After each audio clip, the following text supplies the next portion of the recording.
ગીર સોમનાથમાં ખાતર માટે ખેડૂતોની લાઈન કોડીનારમાં ખાતર ડેપોમાં ગાડી આવતા લાંબી કતાર લાગી છે। ખાતર આવતા જ ખેડૂતો ઉમટી પડ્યા છે અને ડેપો બહાર જ્યાં જુઓ ત્યાં ખેડૂતો નજરે પડી રહ્યા છે। લાંબા દિવસોના ધક્કા, મોડી રાતથી કતાર અને છતાં પણ ખાતર નથી મળતું અને આ ખેડૂતોની બૂમ છે। તો હાલ ખાતરની તાતી જરૂરિયાત છે અને તે સમયે જ ખાતર નથી મળી રહ્યું અને આ જે લાઈન છે તે જ તેની સાબિતી આપી રહી છે કે ખેડૂતોને અત્યારે ખાતરની કેટલી જરૂર છે। તો વહેલી સવારથી મહિલાઓ પણ લાઈનમાં ઊભી છે। વધુ અપડેટ મેળવીશું સંવાદદાતા દિનેશ પાસેથી। જી દિનેશ, હજુ પણ ખાતરની ખોટ વર્તાઈ રહી છે? જી બિલકુલ સંધ્યા, આમ તો છેલ્લા 15 દિવસથી ગીર સોમનાથ જિલ્લાની અંદર જ્યારથી રવિ પાકનું વાવેતર થયું છે ને ત્યારથી જ ગીર સોમનાથ જિલ્લાની અંદર પહેલા ડીએપી ખાતરની અછત હતી। તો હાલ હવે જ્યારે ખેડૂતોને ઘઉં, ચણા, બાજરી સહિતના પાકની અંદર જે યુરિયા ખાતરનો છંટકાવ કરવાનો હોય છે અને તેમની પણ હાલ અછત છે તે જોવા મળી રહી છે। જિલ્લાના તમામ ડેપો ઉપર જ્યારે ખાતરની ગાડી આવે છે અથવા તો ગોડાઉનની અંદર ખાતર હોવાની ખેડૂતોને જાણ થાય છે ત્યારે ખેડૂતો મોટી સંખ્યામાં ઉમટી પડે છે અને ક્યાંક ને ક્યાંક કહી શકાય કે એક પ્રકારે ખેડૂતોનો મેળાવડો જામતો હોય તે પ્રકારના દ્રશ્યો છે તે સામે આવી રહ્યા છે અને કોડીનાર ડેપોની અંદર પણ હાલ આ જ પ્રકારની સ્થિતિ છે તે જોવા મળી રહી છે। સંધ્યા જી, અને ખાતરની આ ખોટ ક્યારે પૂરી થશે? ડેપો મેનેજર તરફથી કંઈ કહેવાયું છે? જી બિલકુલ, જે પ્રમાણે ખાતરની અછત સર્જાઈ રહી છે, વારંવાર ખેડૂતોને ખાતરને લઈ અને રઝળપાટ કરી રહી છે અને તેમને લઈને જ ખાતરના ડેપો જે છે ડેપો મેનેજર છે તેમની સાથે પણ વાત કરવાનો પ્રયાસ કર્યો છે અને ખાતરના તમામ જે ખાતરના ડેપો મેનેજરો છે અથવા તો ક્લાર્કો હોય છે તેઓનું કહેવું છે કે ખાતર છે તે પૂરતા પ્રમાણમાં આવી રહ્યું છે, પરંતુ હાલ જે પ્રમાણે ખેડૂતોની ખાતરની માંગ વધી રહી છે અને જે જરૂરિયાત હોય છે તેમના કરતાં પણ ખેડૂતો ક્યાંક ને ક્યાંક વધુ જથ્થો છે તેમની માગણી કરી રહ્યા હોય તેમને લઈને ખાતરની છે તે અછત સર્જાઈ રહી છે અને દરરોજના માટે એક ડેપો ઉપર 100 ટન જેટલું ખાતર છે તે પણ આવી રહ્યું છે। સંધ્યા જી, આપનો આભાર। વડોદરાના અંકોડિયા ગામમાં ભીષણ આગ લાગી। ગોડાઉનમાં લાગી વિકરાળ આગ। ધુમાડાના ગોટે ગોટા દૂર સુધી દેખાયા હતા। તો ખુલ્લા ખેતરમાં બનાવેલા ગોડાઉનમાં આગ લાગતા દોડધામ મચી ગઈ। ફાયર બ્રિગેડની 3 સ્ટેશનની ગાડીઓ સ્થળ પર પહોંચી હતી। આગને કાબૂમાં લેવાના તમામ પ્રયાસ હાથ ધરાયા। તો ફરાસખાનાના ગોડાઉનમાં મૂકેલ સામાન બળીને ખાખ થઈ ગયો। સદનસીબે આગમાં કોઈ જાનહાનિ નથી થઈ। તો વડોદરામાં આગની ઘટના, ધુમાડાના ગોટે ગોટા જોવા મળ્યા। અંકોડિયા ગામમાં લાગી હતી ભીષણ આગ। ગોડાઉનમાં વિકરાળ આગ લાગી। અપડેટ મેળવીશું સંવાદદાતા હાર્દિક પાસેથી। જી હાર્દિક, આગ લાગવાનું કારણ શું છે અને હાલ શું સ્ટેટસ? બિલકુલ, જો અત્યારે આગ લાગવાના કારણની વાત કરવામાં આવે તો ચોક્કસ કારણ બહાર નથી આવ્યું, પરંતુ જ્યારે પણ આ પ્રકારની આગ લાગવાની ઘટના બનતી હોય છે ત્યારે ફાયર બ્રિગેડ સૌથી પહેલા એ તપાસ કરતી હોય છે કે શું ખરેખર જે તે મિલકતનો માલિક છે તેની પાસે ફાયર એનઓસી હતું કે કેમ, અથવા તો પછી આગ લાગે તેવા સંજોગોમાં આગને બુઝાવવા માટેના કોઈ સાધનો હતા કે કેમ। ત્યારે અત્યારે આ તમામ પાસાઓની ચકાસણી જે છે તે કરવામાં આવી રહી છે। ઘટના સ્થળની વાત કરવામાં આવે તો અત્યારે સંપૂર્ણપણે જે આગ છે તેના પર કાબુ મેળવી લેવામાં આવ્યો છે અને મહત્વની વાત છે કે જ્યારે આ જે ફરસાણનું ગોડાઉન છે ત્યાં આગ લાગી ત્યારે નાસભાગ મચી ગઈ હતી, કારણ કે સ્વાભાવિક વાત છે કે ફરસાણનું ગોડાઉન છે અને ત્યાં ફરસાણ બનાવવામાં પણ આવતું હતું તેવી પ્રાથમિક માહિતી જે છે તે મળી રહી છે। ત્યારે ત્યાં ગેસ સિલિન્ડર પર હશે ત્યારે તમામ પાસાઓની ચકાસણી જે છે તે ફાયર બ્રિગેડ દ્વારા કરવામાં આવી રહી છે। જ્યારે આગ લાગી ત્યારે જે સ્થાનિક લોકો છે તેમના દ્વારા દૂરથી ધુમાડાના ગોટે ગોટા જોવામાં આવ્યા હતા। એના કારણે ફાયર બ્રિગેડે શરૂઆતથી તકેદારીના ભાગરૂપે 3 જેટલા સ્ટેશનની ગાડીઓ જે છે તે સ્થળ પર મોકલી આપી હતી। ભારે જહેમત ઉઠાવ્યા બાદ આગ પર અત્યારે સંપૂર્ણ કાબુ મેળવાયો છે। સંપૂર્ણ ગોડાઉન ખાક થઈ ગયું છે, પરંતુ સદનસીબે આખી જે ઘટના બની એમાં કોઈ પણ જાતની જાનહાનિની ઘટના જે છે તે સામે આવી નથી। સંધ્યા જી, આપનો આભાર। વાવ-થરાદમાં કેનાલમાં ખેડૂતોએ કરી છે સાફ સફાઈ। ઢીમા બ્રાન્ચની એઢાટા માઇનર કેનાલમાં સફાઈ કરી છે। તંત્રએ સફાઈ ન કરતા ખેડૂતો જાતે સફાઈ કરવા માટે મજબૂર બન્યા છે। નર્મદા વિભાગના અધિકારી અને કોન્ટ્રાક્ટરની બેદરકારીના કારણે ખેડૂતો હાથમાં પાવડા, કોદાળી પકડવા માટે મજબૂર બન્યા છે। તો લાખ રૂપિયાની ગ્રાન્ટ ફળવાય છે અને છતાં પણ સાફ સફાઈ નથી થતી તેવો ખેડૂતોનો આરોપ છે। જાડી, બાવળ સહિત કેનાલની અંદર ઉગી નીકળ્યા હતા ઝાડી ઝાંખરા અને નર્મદા સાફ સફાઈનો જોવા મળ્યો છે અભાવ। સાફ સફાઈ વિના એકવાર પાણી છોડી દેવાતા કેનાલમાં ભંગાણ સર્જાતું હોય છે। વડોદરાનું છાણી બાજવા રોડ બિસ્માર હાલતમાં હોવાથી સ્થાનિકો દ્વારા વિરોધ કરવામાં આવ્યો. છેલ્લા 40 વર્ષથી સ્થાનિકો રોડ બનાવવાની માંગ કરી રહ્યા છે, પરંતુ તેમની રજૂઆત સાંભળવામાં આવતી ન હોવાથી અંતે નાગરિકોએ ચક્કાજામ કરીને વિરોધ નોંધાવ્યો. નાગરિકોએ ડામરના બદલે આરસીસી રોડ બનાવવા માટે માંગ કરી છે. વિરોધનો જોતા પોલીસ સ્થળ પર દોડી આવી હતી અને તેમજ બાજવા ગામના સરપંચ, ડેપ્યુટી સરપંચ દોડી આવ્યા અને ગ્રામજનોને થોડાક સમયમાં રોડનું કામ શરૂ થશે તેવું આશ્વાસન આપ્યું. જો કે ગામ લોકોનું કહેવું છે કે તેઓએ ધારાસભ્ય, કોર્પોરેટર, સરપંચને અનેકવાર રોડ બનાવવા માટે રજૂઆત કરી અને છતાં પણ તેમની રજૂઆત ન સાંભળતા અંતે વિરોધ કરવો પડ્યો. આટલી મોટી ગુજરાતની અંદર કોઈ જગ્યાએ ફેક્ટરી નથી, છતાં 1.5 કિલોમીટર રોડ બની શકતો નથી. સરકારને આંખમાં દેખાય છે કે નહીં દેખાતું એમને ખબર નથી પડતી. રજૂઆત કરવા છતાં નવરાત્રીની વાત હતી કે નવરાત્રી એ બનશે, દશેરા એ બનશે, દિવાળી ગઈ, હવે નાતાલ આવશે અને ઉત્તરાયણ બી જશે ને હોળી બી જશે, અમને નથી ખબર. એટલે અમે એ કહેવા માંગીએ છીએ કે વહેલી તકે આ રોડ બનાવો.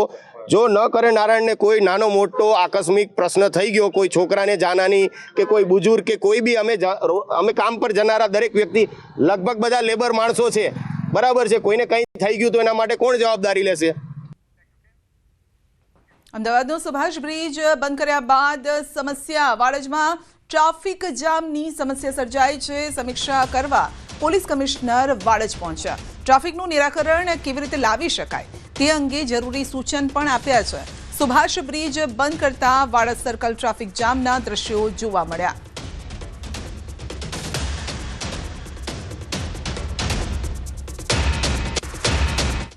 અહીંયા સુધી ને સુભાષ બ્રિજના બંધ થયા પછી થોડી ટ્રાફિકના ઇસ્યુઝ જે વધ્યા છે એમાં આજે વાડજ જે એરિયા છે, વાડજ સર્કલ છે, એમ અહીંયા સૌથી વધારે પ્રોબ્લમો આવી રહી છે.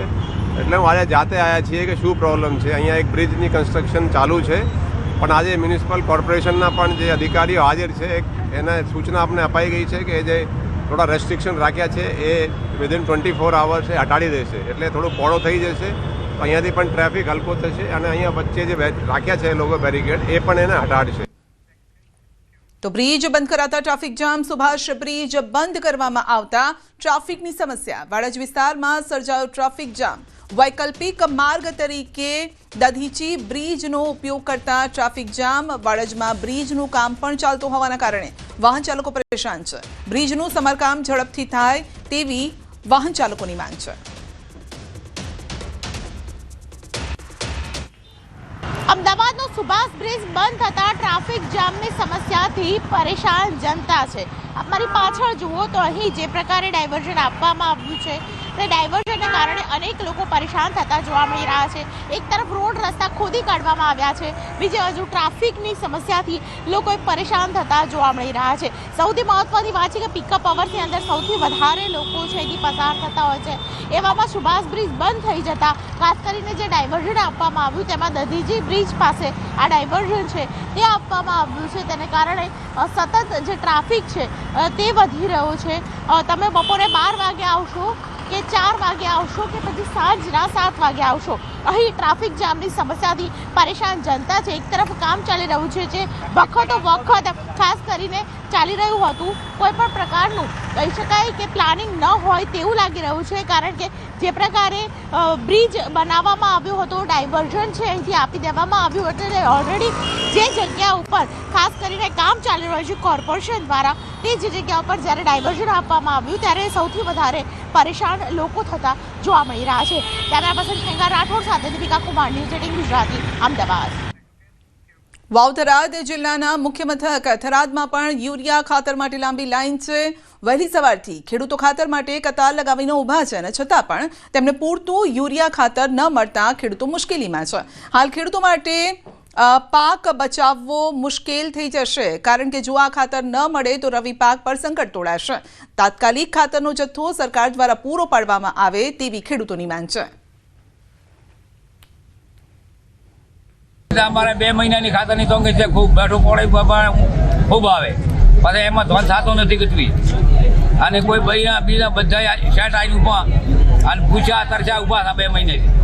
સવારના 4 વાગ્યાથી કરી અને વહેલા મહિલાઓ અને આદમી બધા લાઈનની અંદરમાં છે. ખાતરની સમસ્યા છે, ખાતર મળતો નથી અને ખાતરની પૂરેપૂરી તકલીફ હાલની તારીખમાં.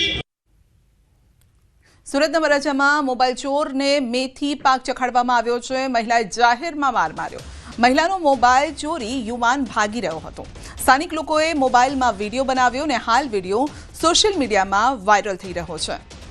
તો મોબાઈલ ચોરીને જતા વ્યક્તિને આખરે પકડી લીધો અને પછી તેને બરાબરનો માર માર્યો.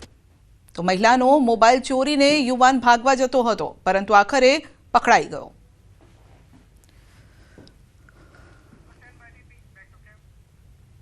બનાસકાંઠામાં તસ્કરોનો તરખાટ. પાલનપુરમાં મેડિકલની દુકાને બનાવી છે નિશાન. પાલનપુરના પંચરત્ન શોપિંગમાં તસ્કરો ત્રાટક્યા છે. મેડિકલની હોલસેલ દુકાનમાં ચોરે હાથ ફેરો કરી દીધો હતો. 4 ઓર પહેલા તેણે જોયું કોઈ છે કે નહીં, ત્યારબાદ તે અંદર ઘૂસ્યો અને પછી હાથ ફેરો કર્યો. દુકાનનું તાળું તોડી ચોરી કરી ફરાર.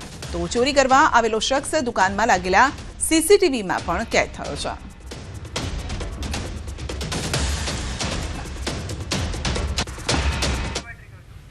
તો પાલનપુરમાં મેડિકલ દુકાનને નિશાન બનાવી ચોરે. બનાસકાંઠામાં તસ્કરોનો તરખાટ જોવા મળ્યો છે. દુકાનનું તાળું તોડી અને અંદર પ્રવેશ્યો. તો પૈસાની લાલચ છે, તેને એમ કે કેશ હશે દુકાનમાં, મેડિકલ શોપમાં. તો પહેલાં આમ તેમ જે ડ્રોઅર્સ છે તે પણ ચકાસે છે અને ત્યારબાદ તેમાં પૈસા છે કે નહીં અથવા અન્ય કોઈ વસ્તુ છે કે નહીં તે ચેક કરતો જોવા મળ્યો છે. તો મેડિકલની દુકાનને નિશાન બનાવી છે અને હવે ચોરને પકડવા માટે ચક્રો ગતિમાન કરાયા. નડિયાદના પીપળાતા રોડ પર આવેલી જાણીતી કૃષ્ણા ડેરી ફરી એકવાર તસ્કરોના નિશાને આવી છે. રાતના અંધારાનો લાભ ઉઠાવી અજાણ્યા તસ્કરોએ ડેરીની લોખંડની મજબૂત જાળી કાપી નાખી. તો અંદર પ્રવેશ કર્યો હતો અને ચોરોએ ડેરીમાં રાખવામાં આવેલ મોંઘી દાટ મીઠાઈ જેવી કે કાજુ કતરી, શ્રીખંડ, ઘીના ડબ્બા, ફરસાણ, વિવિધ બેકરી પ્રોડક્ટ્સ મળી અને કુલ રૂપિયા 1 લાખથી વધુના મુદ્દામાલની ઉઠાંતરી કરી હતી અને પછી ફરાર થઈ ગયા. આશ્ચર્યની વાત એ છે કે 2015થી કાર્યરત આ ડેરીમાં સતત 10મી વખત ચોરીની ઘટના બની છે, જેના કારણે વેપારીઓમાં પણ રોષ છે. પોલીસ પેટ્રોલિંગ પર સવાલ છે.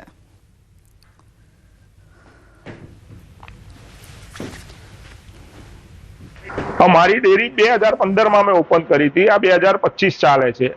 10 વર્ષની અંદર મારા ત્યાં 10 વાર ચોરી થઈ ને 10 વાર મેં પોલીસ ડિપાર્ટમેન્ટમાં જાણ કરી છે. મારું રૂરલ વિસ્તાર લાગે છે, રૂરલ પોલીસ સ્ટેશન લાગે છે. આટલી પોલીસની અવર જવર હોવા છતાં બીજી વસ્તુ કે સૌથી મોટી મહત્વ એસપી સાહેબનું નિવાસસ્થાન નજીકમાં હોવા છતાં બી ચોરી થાય છે. રાજકોટમાં ફરીથી મોટી દુર્ઘટના ટળી છે. અટલ સરોવરમાં મનપા સંચાલિત ચકડોળ ઓપરેટરની ગંભીર બેદરકારી સામે આવી છે. ચકડોળમાં 4 લોકોનો પરિવાર બેઠો હતો અને ચકડોળ 100 ફૂટ ઊંચાઈ ઉપર હતો. ઓપરેટર ભૂલી ગયો કે અંદર કોઈ બેઠું છે અને તે ચકડોળ બંધ કરીને જતો રહ્યો. રાતના 10:30 કલાકે 4 લોકો 41 મિનિટ સુધી હવામાં લટકતા રહ્યા, બૂમો પાડતા રહ્યા. હાજર વોચમેનને આ અંગે જાણ કરવાનો પ્રયત્ન કર્યો, પરંતુ તેઓનો અવાજ પણ નીચે સુધી પહોંચતો ન હતો. જે બાદ લોકોએ પોલીસ અને ફાયર બ્રિગેડને જાણ કરી. તેમણે આવીને આ લોકોને નીચે ઉતાર્યા. ફિલ્મી કહાની જેવા આ બનાવમાં ફસાયેલા એક વ્યક્તિએ આપવીતી જણાવી, કહ્યું કે અમે 10 મિનિટ રાહ જોઈ, અડધો કલાક થયો, કોઈ આવ્યું નહીં.